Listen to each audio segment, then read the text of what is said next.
اللہ کے رسول صلی اللہ علیہ وسلم نے بھی کہا من قرأ حرفا من کتاب اللہ فلہ بہ حسنہ والحسنۃ بعشر امثالها۔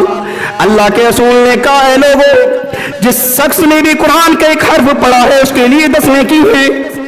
اے کائنات کے لوگوں ذرا غور کرو، اللہ کے رسول نے کہا کہ جس نے قرآن کی تلاوت کی، قرآن کا ایک حرف پڑھا، اس کو 10 نیکی ہے۔ اور اللہ کے رسول نے کہا لا اقول الف لام میم، میں یہ نہیں کہتا کہ الف لام میم ایک حرف ہے، ولکن الف حرف ولام حرف ومیم حرف، الف ایک الگ حرف ہے، لام ایک الگ حرف ہے، میم ایک الگ حرف ہے۔ اے کائنات کے لوگوں، لاؤ دنیا کی کوئی بھی ایسی کتاب جس کے پڑھنے پر ثواب ملتا ہو اور ایک حرف پر 10 نیکیاں ملتی ہو، نہیں لا سکتے۔ لیکن ہم نبی کا فرمان لے کر کے آئے ہیں، اللہ کے رسول نے قرآن کے بارے میں کہا قرآن کا ایک حرف پڑھو 10 نیکیاں ملتی ہیں۔ اور یہ تو رمضان کا مہینہ ہے، اس میں ثواب کو بڑھا دیا جاتا ہے۔ اگر ہم نے قرآن کا ایک حرف پڑھا ہوگا، اللہ رب العالمین ایک حرف پر ہمیں 70 نیکی بھی دے سکتا ہے، 700 نیکیاں بھی دے سکتا ہے۔ اگر ہمیں ثواب چاہیے تو ہم قرآن کو پڑھیں گے، لیکن ہماری بدقسمتی کا حال یہ ہے ہم قرآن کو پڑھنا نہیں جانتے تو پڑھیں گے کہاں سے؟ غور کیجئے، اس طریقے سے زندگی گزار کر سب جا سکتے ہیں، آپ بھی جاؤ گے، ہم بھی جائیں گے، لیکن جب اللہ کے سامنے جائیں گے تو کیا جواب دیں گے؟ ہمیں قرآن پڑھنا نہیں آتا۔ اللہ کے رسول نے کہا اقرأوا القرآن فإنه يأتي يوم القيامة شفيعا لأصحابه۔ اے لوگوں، قرآن کی تلاوت کرو، قرآن کل قیامت کے دن اللہ کے دربار میں تمہارے حق میں سفارش کرے گا۔ اے کائنات کے لوگوں، جب تمہاری اولاد تمہارے کام نہیں آئے گی، تمہاری بیویاں تمہارے کام نہیں آئے گی، تمہاری پراپرٹیاں تمہارے کام نہیں آئے گی، تمہارے مال و جائیداد تمہارے کام نہیں آئیں گے، اے قرآن کے پڑھنے والوں مبارک ہو تمہیں قرآن کا پڑھنا۔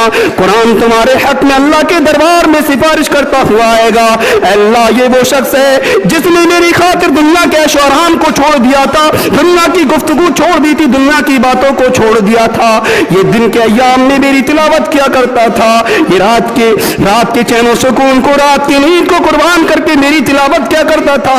اے اللہ آج تو اس کے حق میں میری سفارش کو قبول فرما لے۔ اللہ قرآن کی سفارش کو قبول کر لے گا۔ لیکن ہم نے تو قرآن پڑھا نہیں، تو قرآن ہمارے حق میں سفارش کہاں سے کرے گا؟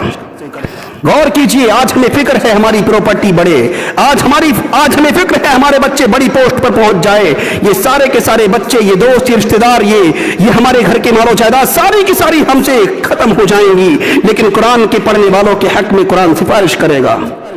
اور قرآن اور سونے پہ سہاگا، اللہ کے رسول نے کہا جن کے سینوں کے اندر قرآن محفوظ ہو جائے تو ان کی تو بات ہی الگ ہے۔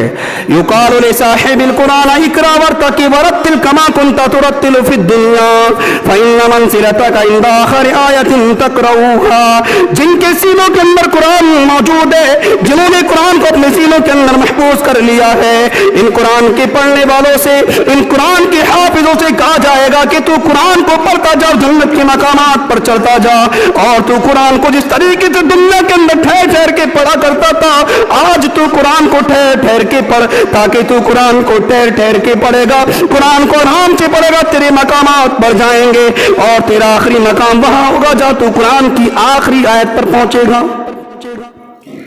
غور کیجئے، اتنا بڑا مقام قرآن کے پڑھنے کا اور پڑھانے کا۔ اللہ کے رسول نے کہا خیرکم من تعلم القرآن وعلمہ، تم میں سب سے بہتر وہ لوگ ہیں جو قرآن کو سیکھتے اور سکھاتے ہیں۔ آج ہمیں کیا لگتا ہے؟ انگلش پڑھنے والے سب سے بہتر، آج ہمیں لگتا ہے سائنس ٹیکنالوجی کے اندر مہارت رکھنے والے سب سے بہتر، آج ہمیں لگتا ہے انجینئر ہے کوئی سب سے بہتر، ڈاکٹر ہے سب سے بہتر۔ اللہ کے رسول نے کہا یہ سارے کے سارے بیکار ہیں۔ خیرکم من تعلم القرآن وعلمہ، سب سے بہتر اگر کوئی ہے تو وہ چٹائیوں پر، پھٹی پرانی چٹائیوں پر بیٹھ کر قرآن کو سیکھنے اور سکھانے والے لوگ ہیں، اور ہماری نظروں میں ان کی کوئی وقت اور کوئی حیثیت نہیں۔ ہم تو گالیاں دیتے ہیں ان چٹائیوں پر بیٹھ کر قرآن کے پڑھنے اور پڑھانے والے کو، کہاں سے آ گئے بھکاری؟ یہ آج ہماری سوچ ہے۔ اگر کہیں مدرسے کا کوئی بیچارہ آ جائے، 10 روپے دینے کی توفیق نہیں ہوتی لیکن 50 گالیاں دینے کی توفیق ہوتی ہے۔ کیا ترقی کرو گے؟